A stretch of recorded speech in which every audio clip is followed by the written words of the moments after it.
the Jeff Meacham Network's multiverse of media. For over 15 years, the recognized symbol of excellence and the standard bearer in coverage of sports and entertainment.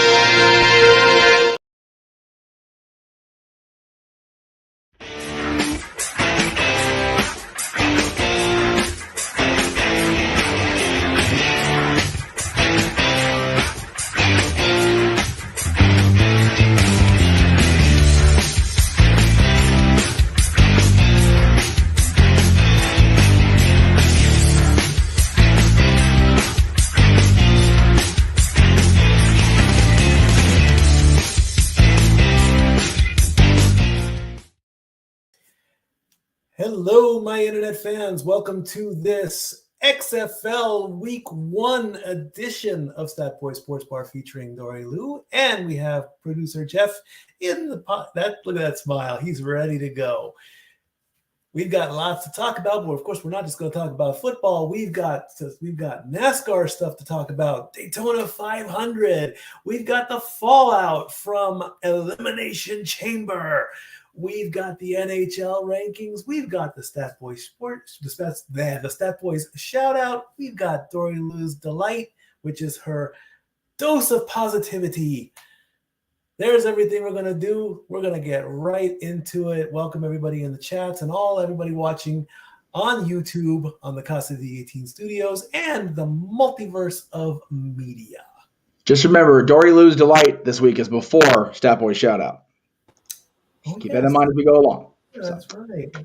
Just got to keep the layout in place the way you want it to be, Postman. So that's right. So let's get started with the America's Race, Great America's Race, the Daytona 500 that took place on Saturday. This is the kickoff to the 2023 season. And of course, we all remember the big news in RCR racing with your friend and mine, Kyle Busch, joining RCR. But so enthusiastic when you said that. I know we've gone from Brady bashing to Busch bashing, but I have said this in previous things. I will give him a chance. I know it's a fresh start. It's a new thing. It's a new team and all that. But if he starts his shenanigans, the gloves come off. Yes. Brad Keselowski won the first stage. Ross Chastain won stage 2. As you remember, in NASCAR, they run in stages. Win the stage, win the points. And it all came down. Everything started crashing down around lap 180. Martin Truex, he crashed with 19 laps to go, causing a big pile up.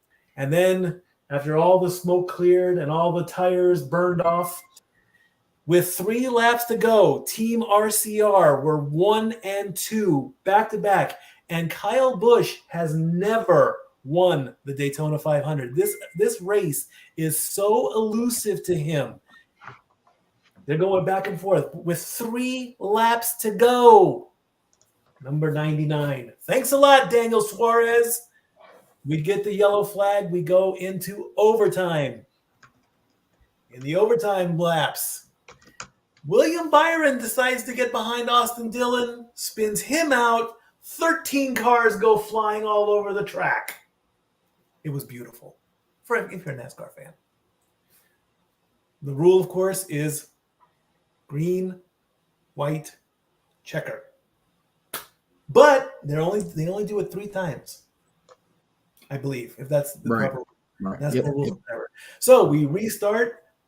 We do another one. Steinhaus Jr. had the lead. Kyle Larson right behind him. White flag comes out. Larson causes another mistake. Here's the list. Keselowski, Busch, Almirola, Hamlin, Blaney, Allmendinger, Wallace, Pastrana, Kablamo, gone. At that point, NASCAR said, who's in the lead? It all came down to Ricky Steinhaus Jr. winning the race without even crossing the finish line. Very interesting race rule there that you don't have to cross the finish line to win. It's whatever NASCAR says.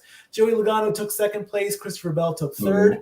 Chris Boucher took 4th. Alex Bowman took 5th. Allmendinger took 6th. Daniel Suarez took 7th, even though he crashed and caused that. It's all your fault, Suarez. Blaney went 8th. Chastain went 9th, and Riley Herbst went 10th. There you go. Unfortunately, Team RCR. Kyle Okay, Busch, but before we go on, for people that are tuning in, irregularly or don't know what RCR means, please explain to the viewers at home what RCR is. Richard Childress Racing.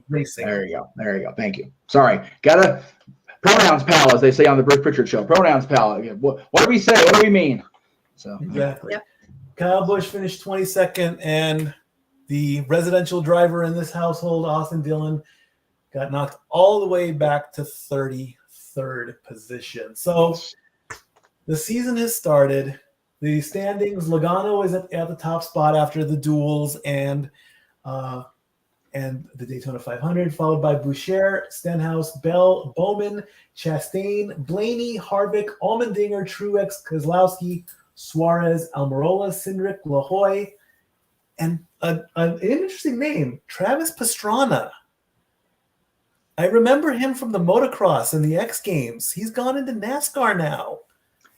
yes, as has, and I kind of half-assed announced last week because it was so fast that I got to say it out loud.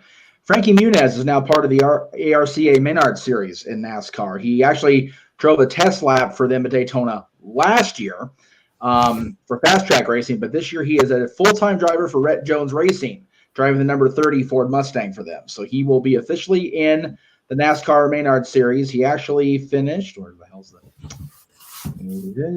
Doesn't say. He's wearing number 30. That doesn't help me. Okay, well he was at Daytona last year on Sunday. So let me just see if I can. That's what I wanted. Thank you. Do we have a? No, that's not it. Okay, so just kidding. The first race isn't until March 10th, but it was announced that he's going to be part of that series. But they will be, their first race is in Phoenix on March 10th as part of that weekend of NASCAR. So he'll be driving for them full time. So congrats to our buddy Frankie. I got to interact with him at the Bellas podcast, which was an adventure, as I said when I went. But good job on Frankie. He's venturing out. He's been a motorsports fan for years. He drove the Long Beach Grand Prix Celebrity Race a few years. A few different times. Didn't have if I recall, didn't have a whole difficult time. Let me just see if I can get his. Let's see, Toyota. So yeah, he's finished as high as 4th place in the celebrity race, and I thought he actually won the celebrity race at one point, finishing 7th, finished 3rd. So he did finish first as far as the celebrities in the pro celebrity race. He did, but that was in that he finished behind 2 of the pros, Rodemaker and Parasol. I think is how you say his name, Aaron. Sorry, Aaron, if I messed up your name. I did. I know I did. But that's okay. So yeah, good on Frankie. But the fact that Logano's at the top of the heap over the standings makes me want to puke already. We're only 10 minutes into the show. Oh well. I agree. Little whiny little puke. Anyway. Also, I noticed Kyle Busch has Dale Jr.'s number 8. Yep. Well, Junior's been driving 88 for a little while now before he retired. So it's one of those, numbers change. I think that I'm pretty sure Dale's team owns the number 8. So it's one of those, they just assign who they have. Junior retired. Like I said, he was not driving the 8 for a while anyway. So I had to begrudgingly adjust my NASCAR views and that, okay, it ain't the old days anymore. Senior's gone. Gordon retired. Junior retired. Rusty retired a long time ago, unfortunately, which is my dad's going to call. Edwards is not there anymore. So it's kind of one of those. I know what I don't like. I just having a hard time deciding on a new favorite. And, like I said, Jimmy's gone. Jimmy's back-ish. Yeah, it's, Jimmy will be my guy. It's just a matter of, who's going to really stand out in a crowd that's seeming less and less about the personalities as it is about the driving, which is really for NASCAR and Indies how it should be. There you go. Indeed. All about the competition, not about the drama, which is unfortunately how it always should have been, but hasn't. So the next race is in Fontana, the Auto Club 500. Yes. And California. Yep. I hope they've made serious improvements to that track because it was, sorry, NASCAR, I love y'all, but it was sorry, the most boring track to watch. So it is a super speedway, and anything that Captain builds should not be second rate. Unfortunately, it is 26 years old this year, so it definitely needs a little bit of work. That's why there wasn't a race. They didn't do a race there, 2 years ago? Or is this the first year back? I can't remember. They were supposed to be making improvements to the track. Yeah, from what I heard, and again, knowing Roger Penske, as long as we've all known Roger, as far as the family has known Roger, definitely on his brain and on his heart that one of his properties was the way it was. So hopefully, when they come out here for the race, they'll be fully ready to go. Because I know I was there the weekend the Speedway opened. It was a wonderful experience. I got to be part of the NASCAR thing, and then when the Indy guys came, I actually got to sit in the I forget the whole ownership name, but it was the Ralph Trudfeles Indy car that Richie Herm was driving at that point. I got to sit on it fresh off the track. I mean, that thing was hotter than, about as hot as Mikey's shirt is red. It was, under my butt, it was like, whoa, okay, this thing is fresh. So, and they towed me to, don't tell anybody in Montana. They towed me all the way to the garage in the car. Like, 14 years old, I'm losing my shit, right? So, it's good times. So hopefully the track is better because the track and the amenities were awesome there when they opened, but that was 1997. We're getting ready for it's Bristol, baby. We want to try and get out there for the dirt track. The night track is amazing. The dirt track will be way cooler. Yeah, I'm going to the dirt. Yeah, the dirt track. I got to go to that one last year. It was great. Hello, my Ty. How are you, baby? Oh, well, there's a surprise. Tyler's watching the show. Is Tyler not on property at the moment? He's saying morning, so. Well, he just woke up. Oh, okay, got it. I know if he was like our buddy John Cena, who's in Australia, I think right now. So, yeah. Well, remember he generally works 11 p.m. to 7 a.m. So he's got that weird sleep schedule. So. Well, figure if he's getting 8 hours after work, that's waking up at least at 4 o'clock roughly, and that's what it is now here. So I can imagine he got a good night's sleep. So good for him. All right, so we'll see what happens in Fontana next week. Let's go to that Miracle on Ice, and let's talk some hockey. Let's bring up the power rankings for the week.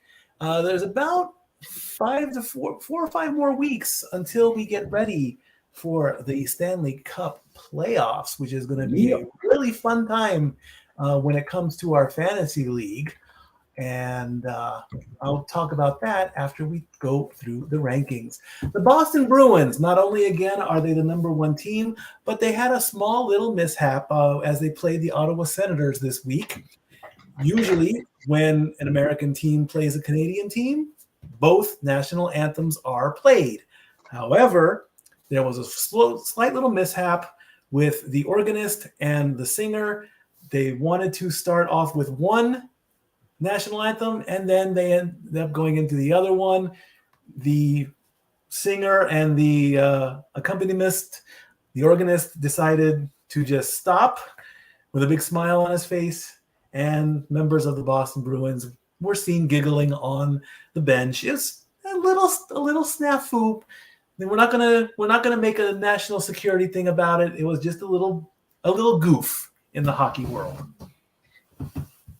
But the Boston Bruins are the number 1 team with 91 points, and that also means that they have a countdown clock to clinch their playoff spot. As you know, in baseball, they call it the magic number. In hockey, especially in my little hockey league, I'm calling it the countdown clock. They need only 18 points to clinch their playoff spot.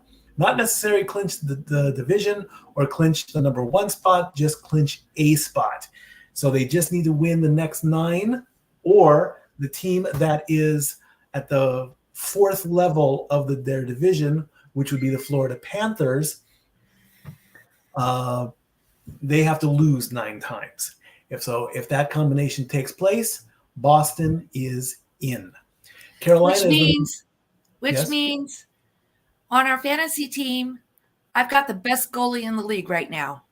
Thank you. Linus Ullmark. Yes, that is very true. The Carolina Hurricanes are at 82 points. The New Jersey Devils are at 79. The Toronto Maple Leafs are at 76. The New York Rangers are at 75. The Tampa Bay Lightning are at 73. The Dallas Stars and the Vegas Knights are at 72 goals each. The Stars have a 1-goal lead, 185 to 184. The Jets are tied with your Los Angeles Kings at 71 points, but the Jets have a 16-goal lead. Still in the top 10, baby. To 180. And the Seattle Kraken are at 70. That race in the Pacific Division between the Kings, the Knights, and the Kraken they are literally separated by 1 point. Every win, they bounce around and they make my Excel page go into overtime. It is going to come down to the wire between those 3 teams in that division, hands down. The Avalanche are at 67 points. The Islanders and the Wild are tied at 65. The Islanders Go Wild! Yes, indeed, go Wild. They've been doing very well in the last 3 games. The Islanders do have a 8-goal lead over the Wild. The Panthers are at 64 points. The Penguins are at 63 points and 180 goals, along with the Calgary Flames. They're also at 180 goals. But so we had to go one step further, and we had to give the Flames the better ranking because they have given up less, 176 to 178.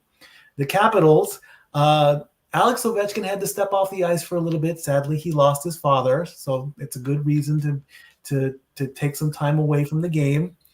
He's still got the all-time goal-scoring record in his sights for next season, if not the season after that. But the Capitals are at 62 points. The Sabres and the Red Wings are at 60 points. The Sabres have a 8-goal lead, 187 to 179. The Senators and Nashville are at 58 points. And I totally forgot about this about the Predators. We all know that Detroit throws octopus on the ring. I totally forgot about catfish.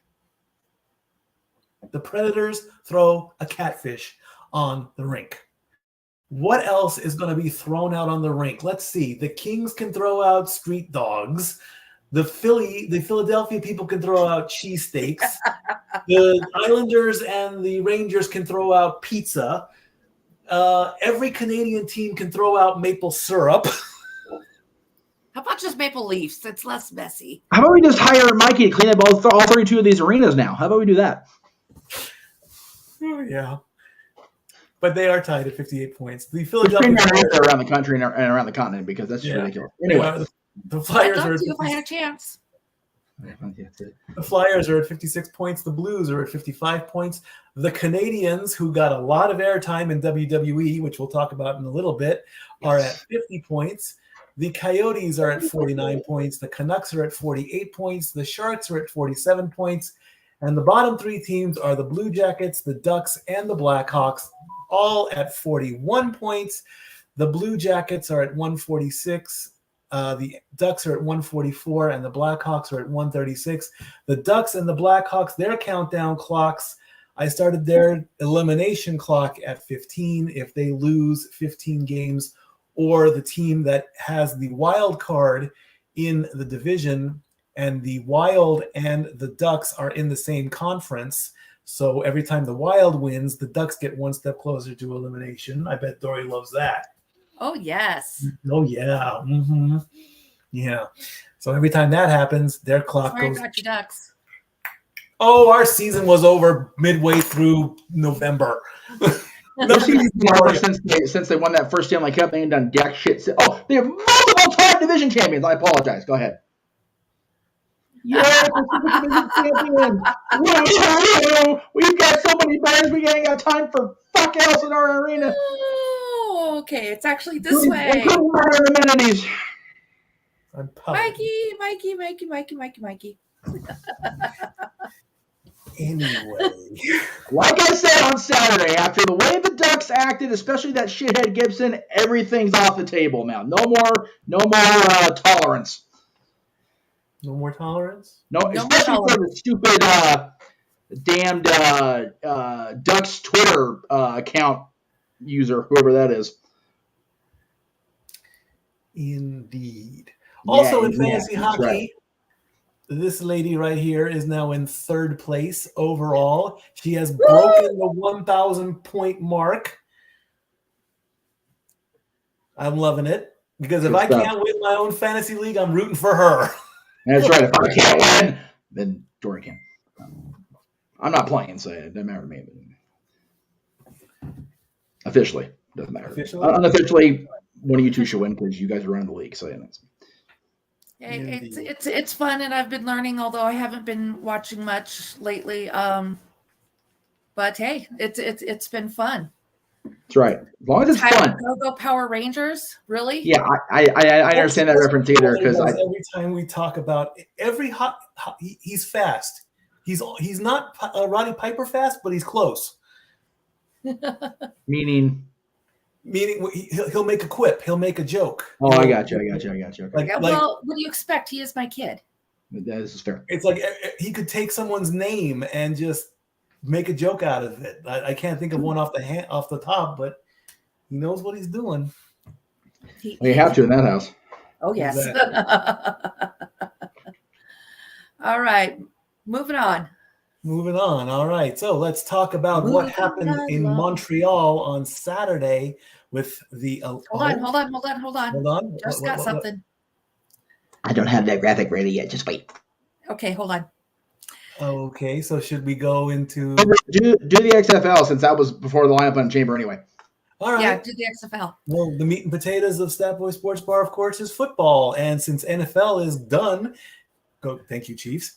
We're going to talk about the XFL. Now, they have some interesting rule changes also. We'll get into the scores in just a quick. Well, we can leave them up for a little bit if you want, but whatever. It's either or. When you start a game in the XFL, the teams line up 5 yards away from each other, and they're standing there like this, and they're ready to go. Kicker kicks the ball. The rule in the XFL is this: nobody moves until the ball is caught, or if the receiver doesn't catch the ball and the ball hits the ground, nobody moves until the ball is live for 3 seconds. They want to promote kickoff returns because in a normal NFL game, it's either a touchback or they don't go very far. They want the receiver to get some yardage.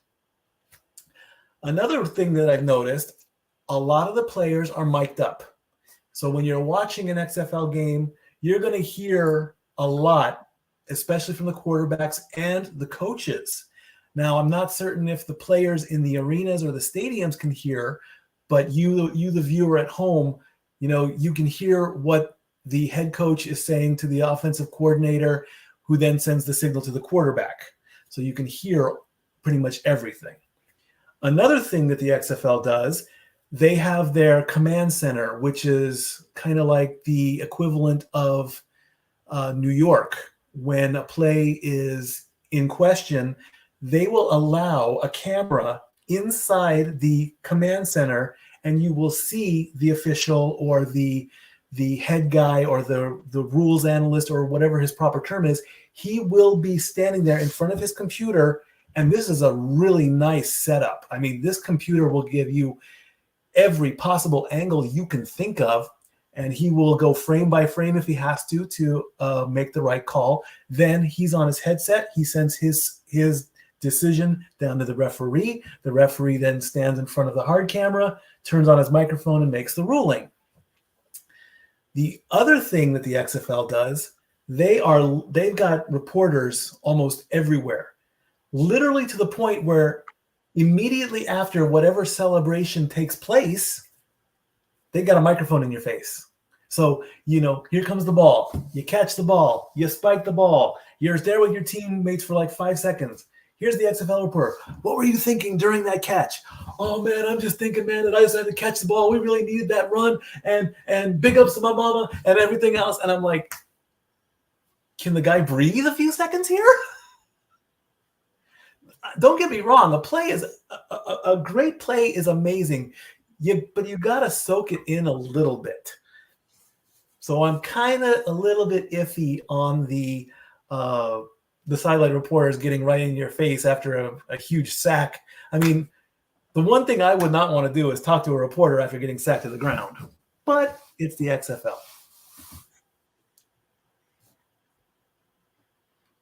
Okay. Cool. I'm not sure what to say. I mean, I agree. It's just about, it's I still think it's a little sports entertainment-y as far as the presentation, but and I don't know if I want somebody up in my face right after something like that. So I agree with you what you're saying. I just, again, it will always be a work in progress until it's not. So, hopefully the overall presentation gets better, but I'm happy that they at least got the first week under their belt. I'm happy that they're going to continue to be going forward. So we'll see how things progress in week 2. And the only other rule is there are no kicking point attempts. You don't kick the ball after you score. They have a 3-tiered system where after you score the touchdown, if you're on the 2-yard line and you run the ball in or you pass it in, 1 point. If you're on the 5-yard line, it's 2 points. If you want to go for 3, you're all the way back to the 10-yard line. So there's none of this booting. Field goals are still in play. You can still kick a field goal. You just can't kick it between the uprights and get a quick point out of the deal. So let's take a look at the scores for Real quick, week Mikey, 1. Yes, just because we have so much that crosses over with wrestling, and I don't know if this was pointed out previously or not. Do you know one of the owners is Dwayne Johnson? Mm-hmm. Okay, just making sure we got that. Yeah. That was well documented when we talked about bringing XFL coverage to the show. That Dwayne and his ex-wife Danny Garcia and their company had purchased it from Alpha Entertainment, Vince's company. When it was first announced. So yeah, we talked about that at length actually. So cool. We are good to go on that. All right. All right. So game 1 in the XFL took place. The Arlington Renegades took on the Vegas Vipers, and the Renegades win 22-20. The Vegas quarterback, his name is Perez. He's a quarterback out of Texas A&M Commerce, and he went 22 of 36 for 249 yards, 3 touchdowns, and 2 interceptions. The Arlington quarterback is Drew Pliett. He is out of Ball State. He went 19 of 25 for 172 yards, 0 touchdowns, and 1 interception. The Houston Roughnecks took on the Orlando Guardians, and they pretty much got the first blowout of the season at 33-12. The Orlando quarterback is named Paxton Lynch.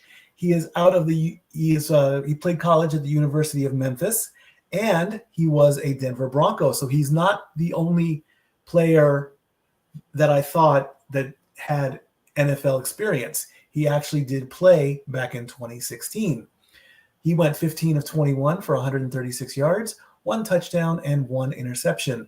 The Houston quarterback is Brandon Silvers. He came out of Troy, and he did 26 of 42, 272 yards, 2 touchdowns, and 2 interceptions.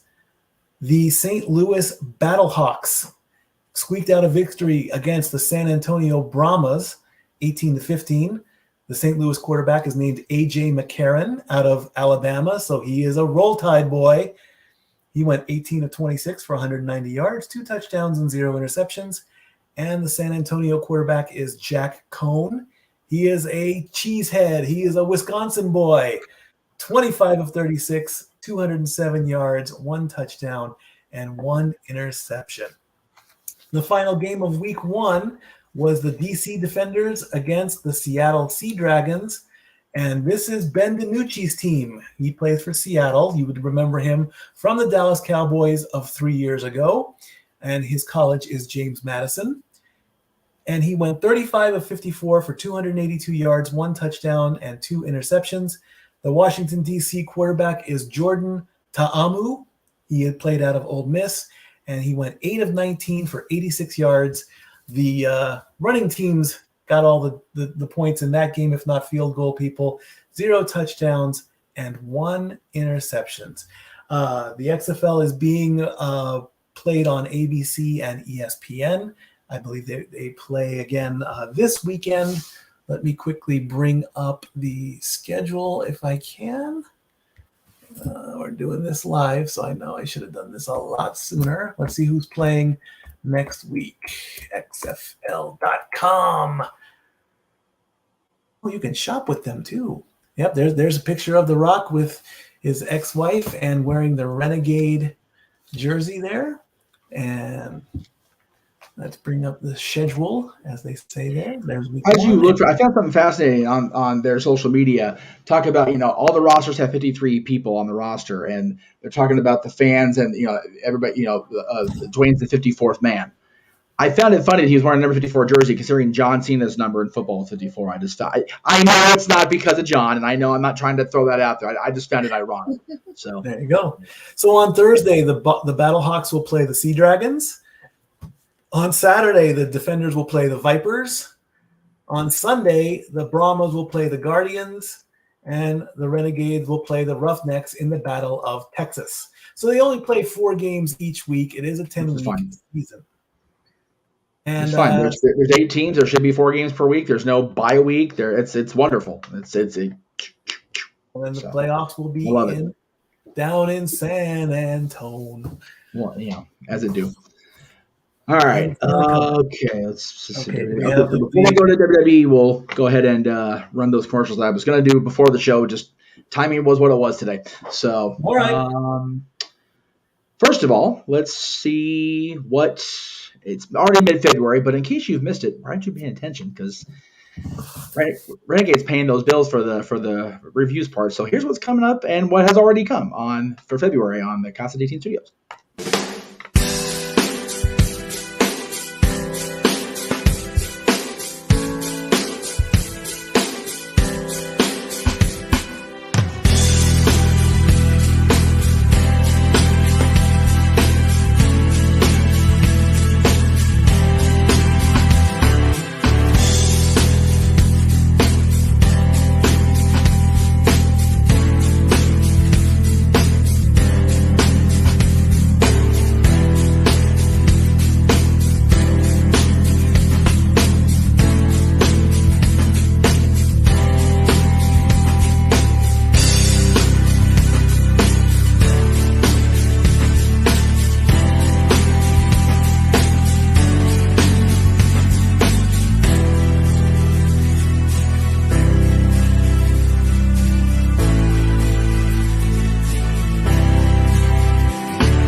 All right. Yes, Dori.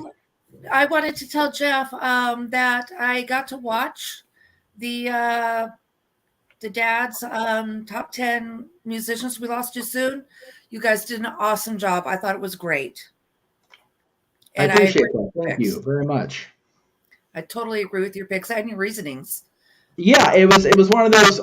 We got a lot of feedback as far as who we forgot, which I said. I think I said at the beginning of the show, it was going to be one of the most objective shows we ever did because there's so many people that you could argue were taken too soon, or the reason that and we tried very hard to be sensitive toward those who had chosen to exit their own selves, and it's a very tough line to ride on something like that. Oh, yeah. But I thought we did a fair job. I thought we were fair to everybody that was discussed, and like I said, we've lost a lot of musicians that went before their time. A lot of them, unfortunately, self-destructed. And I had a couple people ask me why Elvis. Like, man, Elvis had the career of careers, and yes, had he not passed when he did, there was a resurgence on the horizon. But you know what, man? Elvis was already at the point that mentally and physically also he was done. So it was there was a lot to be on, and the Beatles, would they have come back? And was John Lennon really on the resurgence? Like, well, there'll always be the debate of would his album have done as well after he passed had he not passed. That was the one he and I debated the most, because it was like, yeah, John was shot and it sucked and it was awful, but where was his career when Mark David Chapman did what he did? It's kind of one of those, right? So that was tough, especially for Jay, obviously, with the it was one of those, because if you don't rank John Lennon because he was shot, how can you just? And the difference is with our number one, who, if you haven't watched the show, please do. That person was taken just as they were getting ready to cross over into American music, and they had the businesses lined up, and they had so many things that were just right there, and then they weren't, and it was awful. So, yeah, it was just. Yes. But I thought you guys did an excellent job, and your reasons behind it were very point on very. Thank you. I'm actually glad you brought that up, because I did want to. I didn't have a plug in here for later that I meant to, because yesterday's dads didn't get posted. It was 100% my technology. I'm not going to blame myself, because I actually did attempt to download it several times and get it, edited and ready for proper show. It didn't happen. So I was working on it today, and then I had a discussion with JJ, and it was decided that we're going to have that show premiere live tonight after Talk Wrestling. So after we get off the air here, after NXT, after I do Talk Wrestling, coming up at 11 Eastern, 8 Pacific, will be the world premiere of this month's Wrestling-Centric Dads episode, the top 10 all-time matches in the history of No Way Out. And on the subject of No Way Out, we had recently the Elimination Chamber review, Mikey, which you did bring up. I want to briefly, if I may, bring a surprise into the green room, because in the green room is our play-by-play man par excellence, and he and JJ did a wonderful job kind of recapping Chamber yesterday on Simple Talk. But I did want to bring him in and wish him into the sports bar on the air for a masterful call of Elimination Chamber, and get his thoughts in front of the Casa audience once again, also on my Twitter and in front of us three, since we weren't there yesterday. Noah, always good to see you. And as we've been talking about in the private chats, man, the week only gets busier with No Surrender coming up on Friday. Right. So good stuff. And yes, there was a premium live event that happened on Saturday, and these are the winners officially in the record books. Let me be clear on that. These are the ones that have a W in the column of win or loss. But Mikey did bring up Montreal, so I did want to bring this picture up, because I thought this was a great tribute to Sammy. Again, I said it on Saturday. I'll stand by it. I will never be a Montreal Canadiens fan, especially after 1993 and what happened with the Stanley Cup and the way it went down. But to have a Montreal native come back in after so long of not having a premium event in the city, in the country, if you will, and the Canadians went out of their way. They brought Sammy to the game. They gave him the honorary Hab shirt, which I thought was great to replace the honorary OO status that he had forcibly been taken. Well, he made the choice to churn, but let's be clear on that. But so cool of the Canadians. So I have said, and I stand by it. Rikishi dubbed me a honorary OO back in 2004, but if the Canadians want to give him the honorary Hab thing, then I will co-sign on that and briefly, momentarily applaud another NHL team besides my own. And good job, Habs. Very nicely done. And what a pop he got. No, you called it. I'm sure you've had a chance to watch it back on both the Peacock and our own call. Man, Montreal was definitely Sami Zayn country. Oh, yeah. Oh, without question. That was a whole world against Roman Reigns that night. That went above and beyond Cardiff. It only had like a third of the people. You couldn't ask for a more emotional, one-sided environment where the home team had the greatest standing ovation for their homecoming hero, and the away team, they wanted to basically make sure that guy went out on a stretcher or literally had pitchforks and everything driven into him. They drove as much hatred and just visual hate you could feel into the Tribal Chief, but still wasn't enough. But at the end of the day, Sami Zayn still was the one that looked the more victorious. So it was definitely a moment to remember, to say the least. And as Sami Zayn said, the story is never finished. It only continues from here. Yeah, exactly. And I mean, Roman this is the greatest. You may have lost the battle, but you're still winning the war. There is more to this fight than you can think of. And if you haven't seen Raw last night, the story is continuing. Unfortunately, we think that Kevin is not going to be part of this. He's going to fight, but he's not going to stand by Sammy's side yet. Right. Yeah, I said this to the boys at Mike and I. We talked about it. I don't think Kevin, saved Sammy necessarily for Sammy's sake. I think it was one of those, and Kevin made a good point. His family was there in San Antonio. His family made the trip from Maryville to, or wherever I don't know where the Steen family actually lives. So forgive my ignorance on that front, right? But they traveled to that show to see Kevin Owens compete for the Undisputed Championship, and they had to sit and watch as the Bloodline just obliterated Kevin with Sammy standing there doing nothing.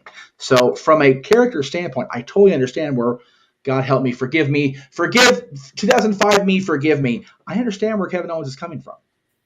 I do. And to say that he meant what he said in November, that, I'm done with you. I don't want anything to do with you. But, I didn't want somebody I once considered my best friend to have to go through, and his family, more importantly, his wife, his son, his parents, his family had to endure that. And he didn't want that family, who he still considers close, whether he and Sammy are close or not, to have to suffer through something like that. So I totally understand it. And good on Kevin for making the story make sense. Yes. I thought it was very well done, because I saw a lot of chatter on Twitter, particularly from the Bossman, who I'm going to see tomorrow and give static for about this. Where was Kevin the whole time? It's like, he made Sammy wait. He did it with purpose. He did it with intent. He let Sammy know that I won't come save your butt and help you win the championship, but I will come get my shit in on the Bloodline, because they've got it coming, and they still do. So I thought it was beautifully done. I really did. It was a very good match. Absolutely. I mean, Sammy put on a hell of a show with a hell of a kick twice. But unfortunately, now his name is added to the long list of people that have fallen at Roman Reigns' side. Let's take a look at a graphic I found, if you could please, Jeff. Thank you. It all started all the way back at Clash of Champions. Jey Uso was the first, and then it goes on to Braun Strowman at SmackDown. Jay got another title shot at Hell in a Cell. Kevin got the next 3 at TLC, SmackDown, and the Royal Rumble. Then the next 4 matches was Daniel, before he decided to call it a career at WWE. Right.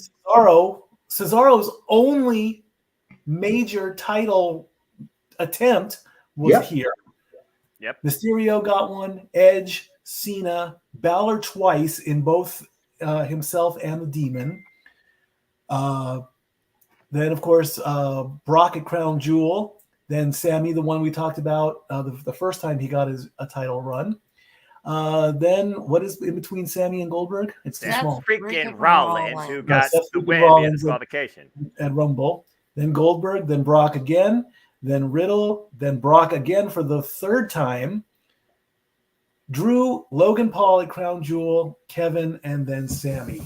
Let's just hope that Cody is not going to be another notch in the championship belt of Roman Reigns, because if that happens, then there is just nowhere else to go at this point.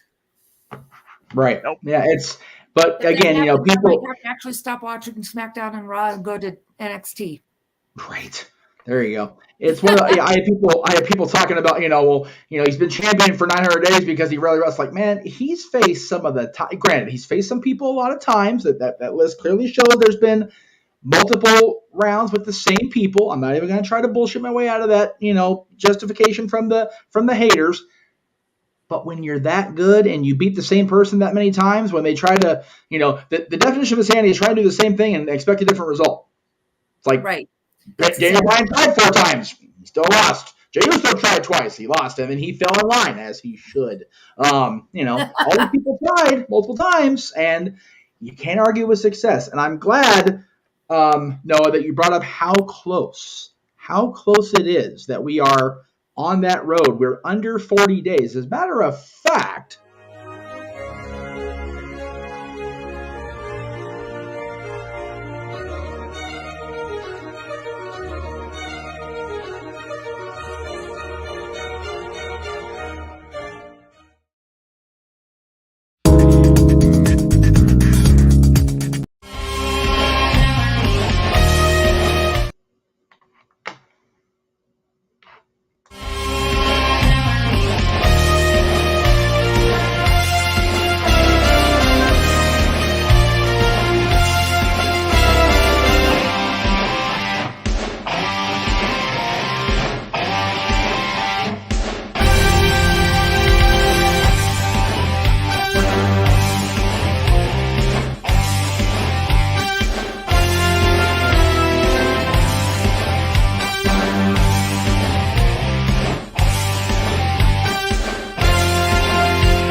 did it stop? Why didn't it stop? Oh, damn. I know. No, seriously, we gotta get a botch in. There we go. Okay. 40 days. 39 days. I fulfilled the promise to my damn self to be back at WrestleMania in LA. Like I said I would. So Darn good stuff. And you'll see a story maybe finally finish, as Cody emphatically said last night. I have to finish the story. Yes. The question is, will he finish the story with a happy ending? And that's the key, man. And this is my only regret at this point for being there at SoFi, is not being able to hear your call, at least at first. So I'll get to hear it back. And I know JJ and the team will do a masterful job producing, calling all the things, but I'm gonna hate not being there. I'm not gonna lie. So hopefully I get to pop in throughout the 2 days. Keep the phone chargers in stock and the phone at the ready, because it's gonna be a mucker feather of 2 days. Yeah, I can only imagine. It's going to be a great show. We can't wait. Let's keep this positivity going. Dori Lou, are you ready? Yes, I'm ready. I'm always ready. Come on now. Let's get positivity going. So, as you know, there's way too much negativity in the world, and we keep trying to spread some positives out there. So tonight's Weekly Delight. I love Women's World Magazine, and I pulled this one from them. It's just there's a lot of positivity in this magazine. Yes, it's Women's World. There's good recipes too if you're looking for something new to try. But there's a lot of positive, inspirational stories. things that some people have just miraculously overcome. It's inspiring is the best I can come up with. So I'm taking there a moment for you, and it says to unlock the power of instead. What if instead of imagining the worst case scenario, you pictured the best? What if instead of worrying, you wished? What if instead of bracing yourself for the bad, you had opened your heart to the good? Great and wonderful things happen every single day. Put some thought on that. And one of the things I try to do every morning and try to have been working with a few people on is finding that positive before you even get out of bed in the morning to start your day on a good note. Let's stay positive, folks, and spread the word. Preach it, All right. Dori. Thank you, Dori Lou. I think we've. Oh, there we go. Just trying to figure out why that wasn't a thing. But anyway, let's go ahead and bring Mikey back in. Mikey, my friend, you have Stat Boy shout out to close us out. I know we usually close a stream of Noah with Noah's powerful message of positivity, but I thought that was a perfect positivity. And we'll save Noah for Saturday because JJ will be mad at me if I steal the gimmick from Mike and I. So, can't be gimmick from the Renegades. We're on his channel at the end of the day anyway. So, Mikey, who is your Stat Boy shout out for February 21st, 2023, my friend? Well, there was a young boy who came into the St. Louis organization. Renegade did this story. We kind of have a double shout out here. Okay, yes. Oh, yeah, that's right. So much that he signed a one-day contract, but the bigger shout out is this. Dori, turn around and look what's coming through your door. Oh, you guys. There it is, right there. Hey! Dori Lou's 50th birthday. Oh, jeez. Make a wish, blow out the candles. There you go. Look at that. Her own Dori Lou inspired birthday cake. Yeah. You are the Stat Boy shout out as well because you had to have known I was going to do this. You had to have known. I knew you had something going on, but. Oh, yeah. He's got a sledgehammer, this guy. This basically 2 weeks ago, I sent messages out to everybody. I said, we're going to do this for Dori. I had the idea of putting the logos on the cake and doing this here. You are an amazing person. I love you greatly. You're the reason I'm here in Tennessee. You're part of this show. You're part of this multiverse. I can always say you're my best friend ever. I love you greatly. We're going to have a great time on Friday. And wow, man, I'm very proud to have you in my life as my best friend. Thank you. You're making me cry. That was the point. We're going to a long portion of this. We don't have too much in the face. And there we go. We want to be sure we don't have her. Where'd you go now? What are you doing? You're killing me here. I'm still here. I haven't gone anywhere. Oh, okay. I'm trying to make sure I have everybody else that's supposed to be coming in. Oh, do we? I don't know. Do we? We're supposed to. The green room's not. There's nobody in the green room. There's got to be somebody in the green room. There's nobody in the green room, but everybody already here. Oh my goodness, where is everybody? Well, Dylan wished you happy birthday as well. He had to. He was going out to dinner with Uncle P, but he did want me to tell you happy birthday on his behalf. Thank you. We had Zach in the green room prior to going live, but we didn't have a chance to do proper audio video test. He was actually on the street. I believe he's in New Orleans still. And it was just so very loud. So that was the party there. That was an executive decision on my part too, because it would have been a cluster. So I apologize if I hurt Zach's feelings by booting him out, but I couldn't hear him. So I couldn't hear over the noise. I should say this because it's New Orleans. It's going to be noisy. Big easy. Yes, the entire Jeff Meacham Network, multiverse of media, wishes you a very happy birthday, Dori. I know that This week is birthday heavy. Yesterday, of course, was Aaron's mother's birthday over in the NODQ side of things. It was also Teresa's mother's birthday yesterday. So it is a major hub of birthdays. And then, somebody else is turning 40 next Wednesday. We won't talk about that too much. It is what it is.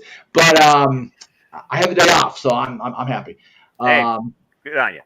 But I will be at Disney tomorrow, so I'll definitely be celebrating all the birthdays in my life over the next 10 to 12 days. So I'll definitely be responsibly partying because I am working tomorrow, as it turns out, between 2:15 and 7. So I get to go have lunch with the boss. I get to go hopefully take him on the new attraction at Disney, and then go to work and come home and prepare for the weekend, which is always an adventure. But Noah and I are going to be on the call. Or no, is James calling the show with you himself? Are we? He usually does the impact stuff. We'll flex it. We'll see what happens. We'll play Friday by ear. Regardless, some of us in the Jeff Meacham Network, one of us will be, of course, on the play for Impact Wrestling's No Surrender after simply predicting. Yeah, it's going to be a great weekend. Again, you and Mikey are going out Friday doing the birthday thing proper. He and I and James and whoever else will be on for No Surrender, for open mic night. Then next week is March. I had a beautiful video that I actually set to the tune of Sorcerer's Apprentice that covers the entirety of March, including stuff I haven't told anybody I'm doing yet as far as content. But Disney didn't like the fact I used Sorcerer's Apprentice, so we'll have to have that be a different video for a different time. But I've got March stacked. All 31 days is going to be. Guys, I've got Pop on speakerphone. Yeah, Pop on speakerphone. That works. Hi, Pop. Hey, happy birthday, Dori. Thank you so much. I was hoping to be on with you guys, but I guess technology got the best of me. And as it do. I was wanted to make sure and make my first appearance by stepping through the swinging doors of the sports bar to celebrate the special occasion with. Oh, thank you so much, Pop. You're welcome. You're welcome. Happy birthday. Enjoy the rest of your day. Thanks, I will. You too. And don't worry, Pop. We'll get you in the sports bar somehow before we end the season. Okay, we'll try again next time. All right. Thank you, Jay. Appreciate you, brother. Good to hear from you. You all have enjoyed the show. Yes, we are. We're enjoying it. We're getting ready to wrap up because NXT is on the horizon. We want to make sure we give them a proper thing as well, because they are also on the road to LA as they get ready to stand and deliver the morning of WrestleMania Saturday, which that's always a tough spot for the kids. But you know what? They're also going to hit a big roadblock next week. 2 weeks from now. 2 weeks from now in the Performance Center, and I know Noah actually volunteered to call that. We didn't even ask him. It was like, hey, you want? Like, sure, why not? So it was good on you. I appreciate it, dude. Always good to have you on a call. Always good to have content going up on the network. And again, Dori, thank you for being part of this craziness that is Stat Boy Sports Bar featuring you. And we'll definitely enjoy NASCAR coverage. We're gonna. Oh, there's something there. Wait. Oh, Hey! he did! He made it! You did it. Hi, We Pop. did it. Fantastic. Oh my goodness. Better late than never. That's it. That's all good. It took the master producer to pull it off. Thank you, Mimi. Oh. Well, there you go. So that's awesome. So cool. I'm glad you're here. It's Where's Renegade? We need him in here too. Hey, I told you the guest list was on you, brother. I'm just pushing buttons. He's in the I gave him the link. Where is he? Don't know. And I don't have my phone tuned in. My phone died, and I can't get it into a charger. So oh no. let me see if I can get him on the. Oh, I can't do it with the phone being on. Where's James? I always have a charger on standby. Get James in here too. Well, James is more than likely asleep because that's what he does in the afternoon when he's not working. He's sleeping. So good on him. It's okay. We've got a 5. We're good to go. So Jerry, being where you are, when do you guys take your spring break for school? Because I know ours is coming up in the first week of April, and I know Natalie's is 2 weeks before that for some odd reason. Pop, spring break. Did we lose Jerry? No, he's still there. Well, no, I've got the audio, but the sound is all messed up. So. Oh no. Okay. No, he's asking when is your spring break? So I'll just sit and look at you guys. Okay. Fair enough. No, it's good to see you. Pleasure meeting you. Yeah, Pop is that. Pop's in. I'm not sure if he can hear anybody talking, is what he's saying. So Yeah, he's saying his speaker. It's probably like a saying with the speaker or something. But Okay. I wish there was subtitles, because if someone could just do that, be like, "Good to see you." Oh wait, I know what I can do. And as I do that, Dori, again, you are an absolute doll to engage with on wrestling. I look very forward to getting your take, your predictions as we head into WrestleMania, and I wish you the happiest and glorious of birthdays. Thank you so much, Noah. There you go. I'm trying to type a message to Jerry here, so just bear with me. All good. But Works. again, it's all, yes, we do have other companies that are having shows. You got Impact coming up, but 2 different shows leading into WrestleMania weekend. At Ring of Honor, of course, the night before WrestleMania. NXT, which is part of WWE, but still a different facet. AEW, of course, Revolution, San Francisco, coming up in a few weeks. So it's going to be an awesome experience overall. I'm looking forward to it, as I said. I don't know. I guess I'm a little nervous because there's so much content. I'm starting over my words as I'm trying to say it. So You just even with a calendar, it's like you try and line all this stuff up. I mean, as far as things go with me, there's Impact Wrestling No Surrender, there's AEW Revolution, then there's Sacrifice, and then you have everything going on WrestleMania weekend that you're talking about, along with the other content with No DQ, and along with the other panel that you also showed up to. And then I got other shows I'm going to buy on pay-per-view on the Fight Network app that I'm going to engage in too. So yeah, it's going to be a fun March, to say the least. yeah, and it's you talk about the March, the road to WrestleMania. I'm calling Road to SoFi because I'm actually going to be at SoFi this year. Like I said, I promised myself I would. So it's just one of those. I'm hoping that we can get everything nailed down, coordinated properly, and things come off well, because it's going to be a sprint. We're not going to have any tortoise in the hair nonsense. It's going to be a sprint to the finish, because we've got the rest of this month and then 31 straight days of something. I've made sure of it. Pretty much. Something, wrestling, something. So there you go. So anyway, I want to thank everybody. Mikey, let's go ahead and take us home, and we'll try to figure out Jerry's audio stuff out there that we can for He a says, full hour. he says that he's got clear sound, so he can still hear us. So that's a good thing. But okay. Well, if you can, if as long as you can see and hear us, and your audio's, is the output is what it is, Jerry, then that's fine. Pop. When is spring break for you? Everything nailed down, coordinated properly, and oh wow, he's okay. So you know what it is? He's behind. It's going to be a sprint to the finish, because we've got the rest of this month and then 31 straight days of something. I've made sure of it. Pretty much. Something, wrestling, something. I think it's because he's watching too, is what's happening. Oh, it's the YouTube thing. So anyway, I want to thank everybody. Mikey, let's go ahead and take us home. And okay, well, here we'll have him catch up. Jerry, when my audio catches up here as it does on the screen, go ahead and kill the YouTube that you're watching. That way we can maybe hear me. As long as you can see and hear us, and your audio is the output is what it is, Jerry. It's almost good as Saturday when Noah was commenting on the Wrestle Kingdom show at the end of the show. We're just randomly hearing him talk. It was funny. Oh wow, he's okay. Come on, you know what it is? He's behind.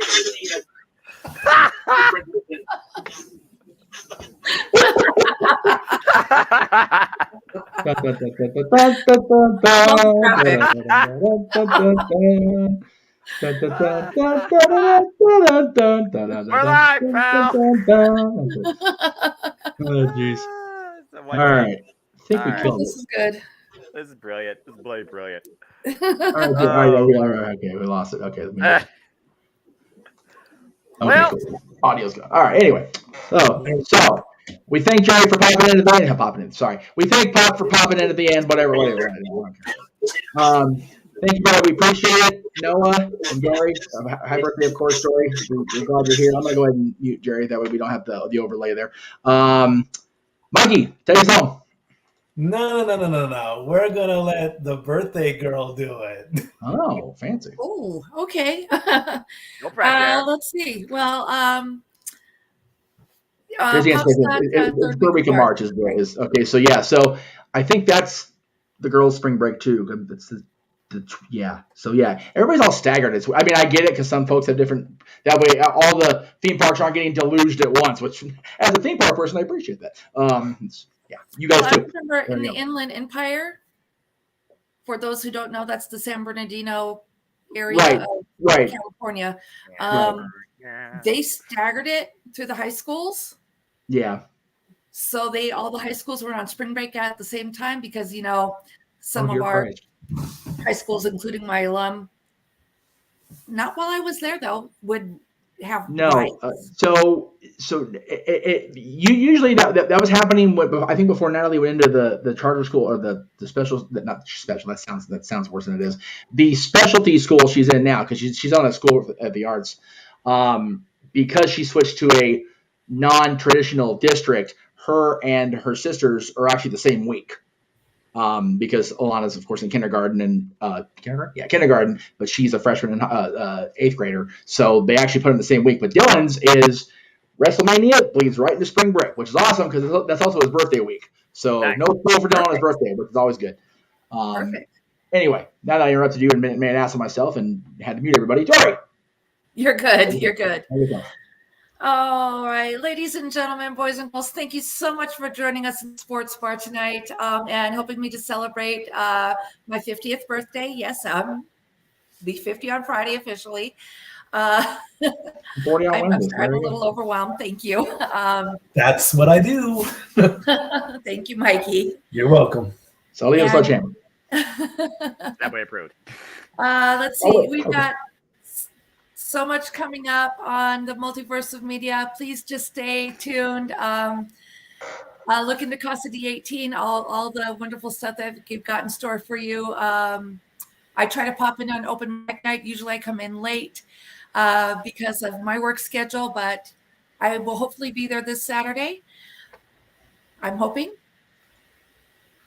Oh, yeah. Don't forget, you can check people, some of our folks, our Cleveland combatant, Josh Mansfield with NoDQ.com, at Catholic Josh 122 on the Twitter, and Mellowman Graham on Instagram. We've got DJ Zach on social. He's Zach Nelson on Facebook, Fluffy Madden God on Twitter, and DJ Bayside High on the Instagram. He's not with us today because he's at Mardi Gras. Big Baller G 1988 at TikTok, no DQ / Big Baller G on Twitter, and no DQ _ Big Baller G 1988 on Instagram. I love working with these guys. Please make sure you come and see them too. Casa D-18 Studios, The Renegade, JJ Williams, missing you tonight, hun. That is Instagram. YouTube, Casa D-18 Studios, where you're hopefully watching us from tonight, and on the Twitter at ROWJJ Williams. Let's see. You can follow myself and Statboy on Twitter at Hathaway Lou and at LBStatBoyKid. LBStatKid. Third time's a charm, right? At LBStatKid1977. Nailed it. You can catch me on Facebook and Instagram at Dori Lou. Go. All right. Did I cover it? You got it. Everything's good to go. Oh, they've announced more for the Heroes and Legends stuff. Like there are so many more graphics now today than I've seen the entire week promoting this. You guys are going to go to a fun show. So. Oh yeah. And I've been sharing all the stuff from Jason Hurricane Maples from Heroes and Legends. So it's all over Facebook. I need to figure out how to get some of it onto my Twitter and my Instagram. But Statboy and I will be there for FanFest through the final bell, Saturday, May 13th, here in Pigeon Forge, Tennessee. Come on down and find us and see us and say hi if you're in the area. We'd love to meet some of our fans. Yes. And I just found out that one of our old friends from NWA Battleground and PWG, Willie Mack, is going to show up in Tennessee. Yes. Yep. Nice. Yep. But we'll be there. Check out Greg's Cherry Show tomorrow. I was supposed to be part of this. I even had the train route mapped out, ready to go to be here on time, and then I picked up work shit for tomorrow. So please check out Greg. I believe Matty Laws will be on there with him tomorrow. So check out our boy Greg Cherry. He'll be part of WrestleMania week, and he'll be part of our presentation going forward, as far as I'm concerned. So check him out tomorrow, 7 o'clock Eastern, 4 Pacific. Of course, you can check out our friends at No DQ. I believe the last Sunday's review was at 10 Eastern, 7 Pacific, because Aaron was flying in Los Angeles. Correct. So, but he had his Raw recap last night at 8 o'clock Pacific. Oh my God forbid, it was wonderful. I actually got to talk to him after the show. It was beautiful. I'll get to see him tomorrow. Dynamite recap, which is why we're not staying late tomorrow. Or he's not anyway. And then SmackDown recap on Friday. So that's everything. There we go. Well, how about the Simple Band? I don't have a graphic for Noah. Noah enjoys the simplicity of just doing his own stuff. Exactly. Okay. I'm simple. He's simple man doing a simple thing. James tries to characterize my channel like his Morgan Freeman simple take intro and then the gear EDM simple predicting intro, but I'm simple. That's it. You can catch Noah on the call Friday night after Simply Predicting for No Surrender, which is our coverage of the Impact show this week, as well as open mic night each and every Saturday night. Whether we have a pay-per-view or not, he is on with us at 11 o'clock Eastern, 8 Pacific, until we get too tired or too drunk or both to go on. Noah doesn't do either of those because he's a cyborg and he doesn't drink, so he just keeps on going. We love him for that. And he dresses to the nines when he does it. That's the best part. So yes, he does. Anyway, we thank you, Noah. You're great, and I am thrilled that you came in this evening. It is so wonderful to see you not on wrestling at the moment. Right? It's a rare thing to find me like that. But again, there's some other sides to me a little bit. So there you go. And again, Dori, I appreciate you, and I'm humbled to be your friend. And again, happy birthday. Thank you so much. And Pop, thank you also for coming in. I am so thrilled it got worked out. And thank you again for the birthday wishes. Ladies and gentlemen, boys and girls, I believe this has all been Stat Boy approved. Thank you all, folks. Have a great night. Come back and see us next Tuesday, same time, same channel. Have a good night, everyone. Stat Boy and Dori Lou out.